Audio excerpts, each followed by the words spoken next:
Trump's latest tariff assault on global trading partners is crashing down around him, and Canada is once again bearing the brunt of his economic incompetence.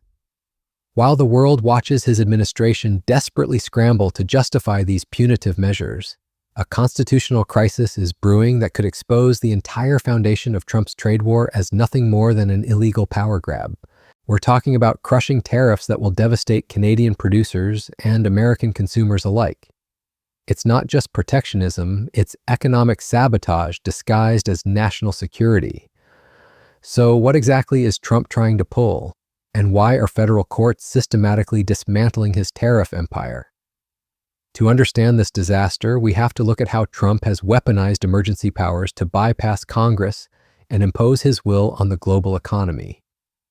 In his latest round of announcements, Trump declared he would no longer subsidize foreign health care at American expense any longer.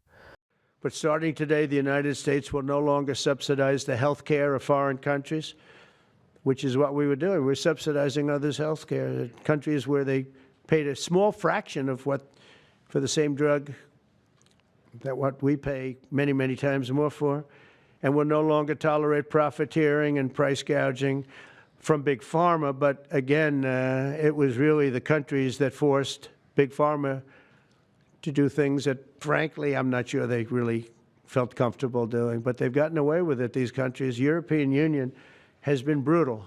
The president's rhetoric has become increasingly unhinged as he seeks to justify these measures. On Monday, Trump signed yet another presidential proclamation announcing comprehensive new tariffs beginning October 1st, with even more devastating rates scheduled for January. Tariff on heavy trucks entering the United States. That would launch October 1. We're also talking about a 50% tariff on kitchen cabinets and bathroom vanities and things like that. It's a continuing escalation of Trump's tariff fights that we have been seeing going forward. There have been legal challenges to the broad-based national tariff scheme that the White House has put forward. And so we had expected these Section 232 kind of sectoral tariffs. If I sort of say one side is a country tariff, where you say anything that's coming in from this country, we're going to tariff at a certain level. This is something different. This is saying that each product that's coming in would get this level. Now, it matters how these things are done, and we're looking for paperwork on that. When we have that, we'll put that. These include 25% on truck imports, a staggering 100% on pharmaceutical products, 50% on kitchen cabinets and bathroom vanities, and 30% on upholstered furniture. These aren't just random trade measures, they're part of a calculated assault on America's closest trading partners, with Canada taking the heaviest hit. The timing is no coincidence, with rates set to increase even further in 2026. Reaching 30% for upholstered wooden products and a crushing 50% for kitchen cabinets and vanities from countries that refuse to capitulate to Trump's demands. What makes this particularly outrageous is Trump's justification. He's claiming that timber, lumber, and furniture imports are somehow eroding U.S. national security under Section 232 of the Trade Act of 1974. Think about that for a moment. Trump wants Americans to believe that Canadian lumber is a threat to national defense. It's the kind of absurd reasoning that would be laughable if it weren't destroying real businesses and real lives. The impact extends beyond just lumber and furniture. Trump has now expanded his tariff threats to include the entertainment industry, announcing 100% tariffs on movies made outside the United States. Ontario Premier Doug Ford put it bluntly when he condemned these measures. U.S. President Donald Trump keeps telling everyone how much he loves tariffs, but it's been a minute since he had new ones to debut. Today, though, he's coming after foreign film industries, including the one in this country, saying he'll slap 100% tariffs on movies made outside of the United States, something Ontario Premier Doug Ford quickly condemned. Well, I disagree with anything that guy says. He drives me crazy. First of all, we built the movie business up to roughly about $3 billion. Our goal is to build it up to $5 billion.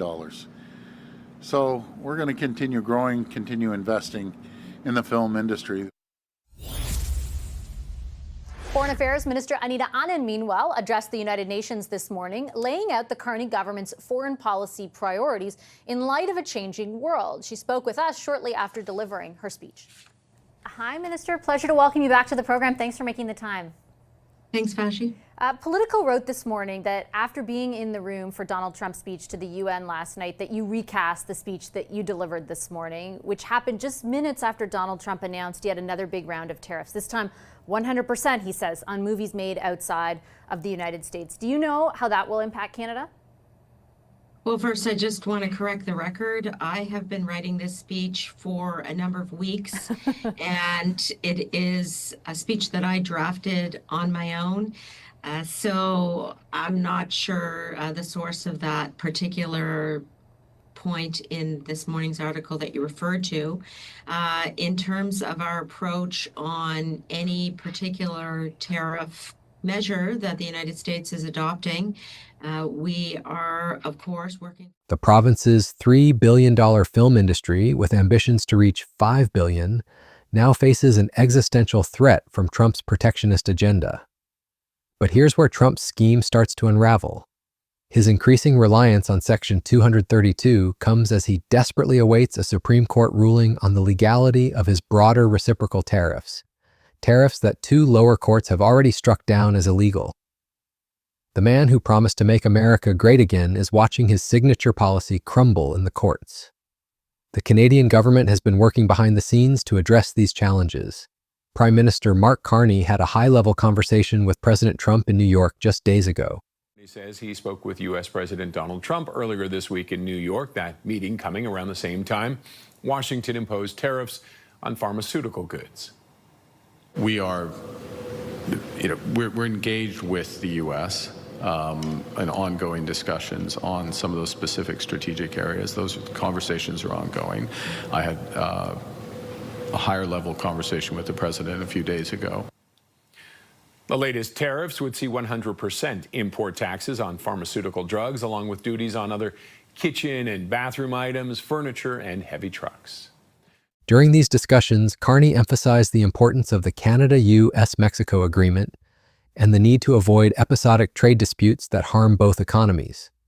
For Canadian producers, this is nothing short of a catastrophe. Canada is already the biggest softwood lumber supplier to the U.S., and producers there are already facing combined anti-dumping and anti-subsidy tariffs of about 35%. Now Trump wants to pile on another 10%, bringing the total to over 45%, a level that will force mill closures and job losses across the Canadian forest industry. Political analysts have been scathing in their assessment of Trump's approach. As one commentator noted, Trump's focus on tariffs and territorial expansion rhetoric seems more fitting for a president from 1825 than 2025.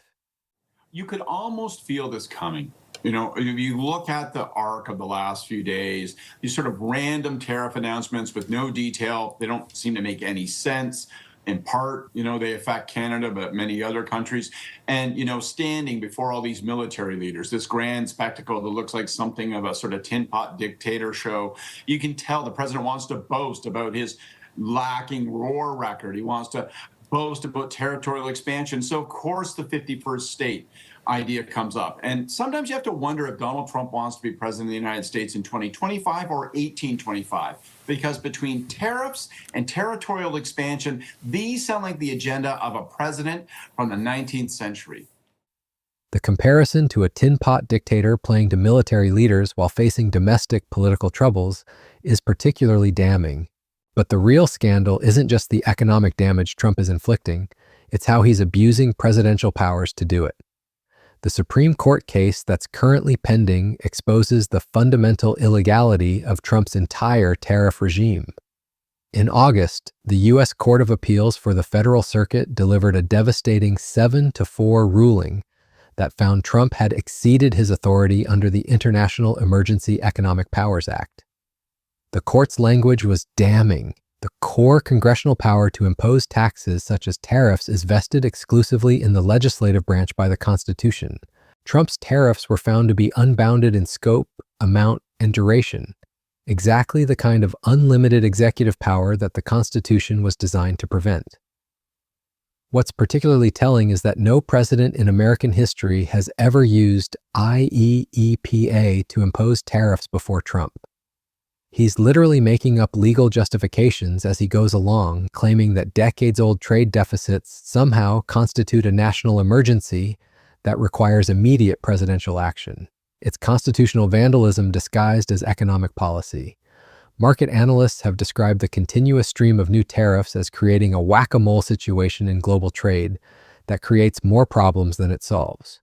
We still have to sort of analyze what that would mean for the U.S. economy. But overall, when we see all of these news around new levies, what are the implications for the economy? Right, the implications for the economy can't be great. There is an impression, after we seem to be getting an element of stability for a matter of months on tariffs, as though what in fact we're doing is still playing the game of whack-a-mole, that somewhere else in the trading system the authorities are finding that there's a problem that's been created by the tariffs, and so they're needing to impose fresh ones. I mean, all of the main manufacturers of trucks are from countries where they've already been some kind of a specific deal. So this is some kind of a tacit admission that more needs to be done. The other point I would make is one of the big complaints, obviously I haven't had the time to sit down and analyze this carefully, so this is just a preliminary, the main question in my mind. One of the main complaints that you hear from Detroit, from the US makers, is about the steel and aluminum tariffs, which mean that which have put them at a competitive disadvantage to competitors outside the States, because they have to pay more for their steel and aluminum than their competitors. They are the one, and this means that in fact you might be protecting US steel makers, but you're actually hurting With 28 separate revisions to U.S. tariff codes this year alone, businesses are struggling to navigate an increasingly chaotic trade environment. Each new tariff seems to be a remedy for unintended consequences of previous tariffs, particularly noting how steel and aluminum tariffs hurt U.S. truck manufacturers who now need protection through new truck tariffs. The lower courts have seen right through this charade. The U.S. Court of International Trade initially blocked the tariffs in May, ruling that Trump's Liberation Day tariffs exceed any authority granted to the president under emergency powers law. The Federal Circuit upheld that decision, noting that IEEPA does not explicitly give the president the power to impose tariffs, and that it seems unlikely Congress intended to give the president unlimited authority to do so. Trump's response to these legal defeats has been predictably unhinged. He attacked the appeals court as highly partisan and claimed that if the ruling stands, it would literally destroy the United States of America. This is the same man who promised to restore law and order, now throwing tantrums when courts actually enforce the law. The Supreme Court has now agreed to hear the case on an expedited basis, with oral arguments scheduled for the first week of November. Legal experts are watching closely because this case will fundamentally determine the scope of presidential power over trade policy. If the court upholds the lower court rulings, it could invalidate hundreds of billions of dollars in tariffs and force the Treasury to return massive amounts of collected revenue.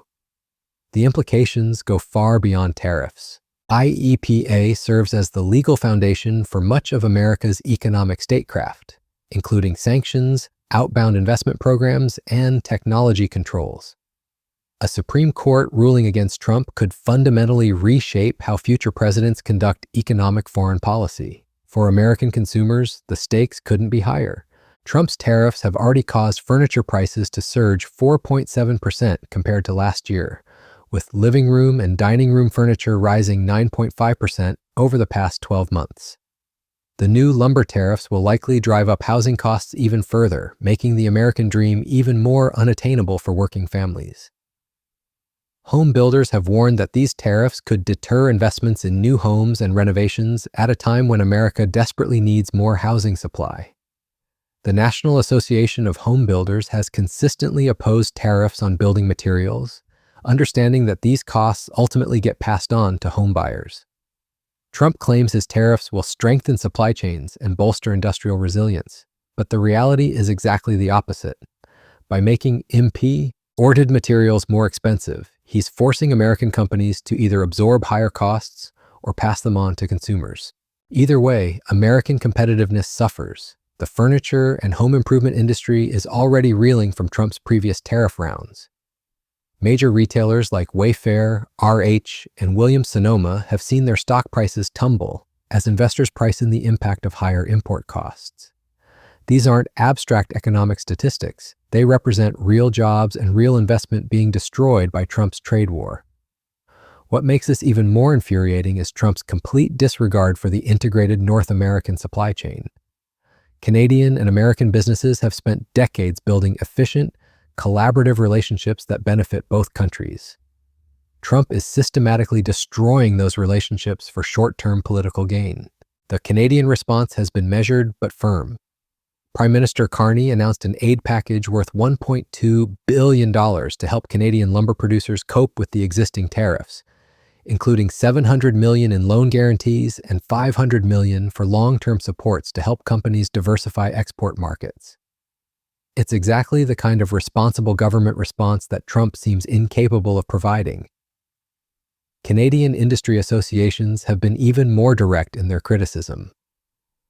The Forest Products Association of Canada called Trump's decision unjustified and said it compounds pressure, distorts markets, threatens jobs on both sides of the border, and escalates trade tensions at a time when housing supply challenges demand greater cooperation.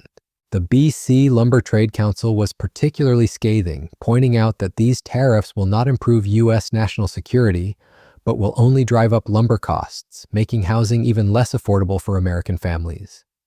The Ontario Forest Industries Association went even further, calling the tariffs a disturbing abuse of presidential power under the false flag of national security. But perhaps the most damaging aspect of Trump's tariff regime is how it's undermining America's credibility with allies and trading partners. By imposing punitive measures on Canada, America's closest ally and most reliable trading partner, Trump is sending a message that no country is safe from his economic nationalism. This has profound implications for America's ability to build coalitions and negotiate agreements on issues ranging from climate change to security cooperation. Countries that might otherwise work with the United States are now questioning whether any deal with Trump is worth the paper it's printed on. The lumber tariffs are just the latest example of Trump's broader assault on the international trading system.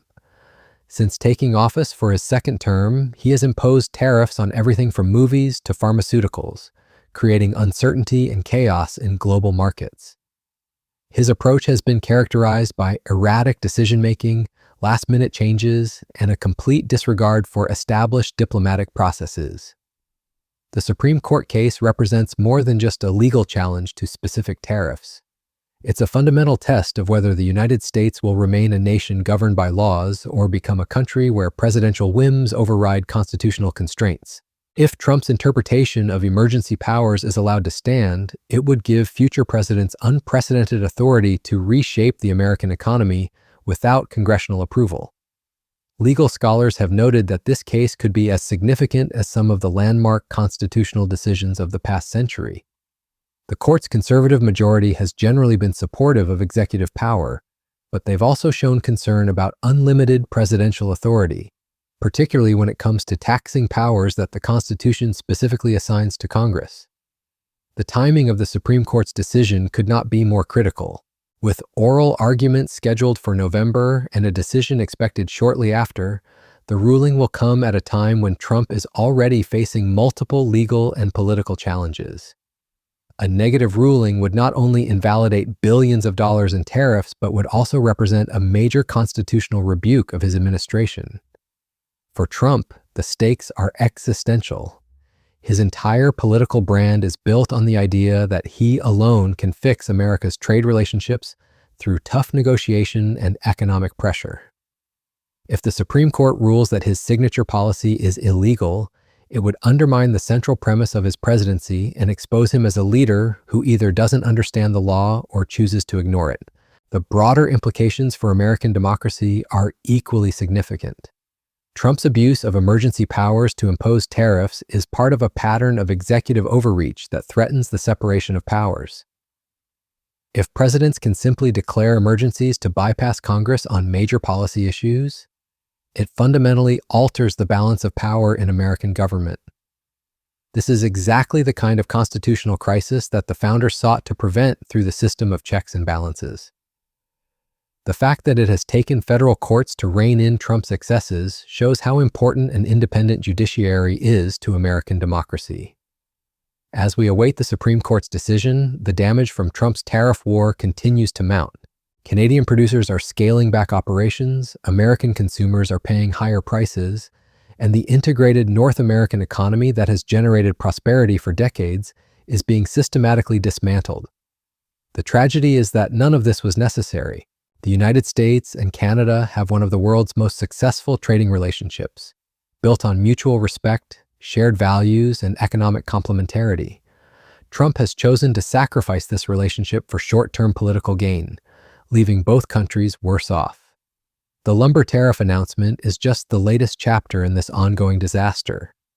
With rates set to increase even further in January and the threat of additional tariffs looming, the damage will only get worse unless the Supreme Court steps in to restore constitutional order.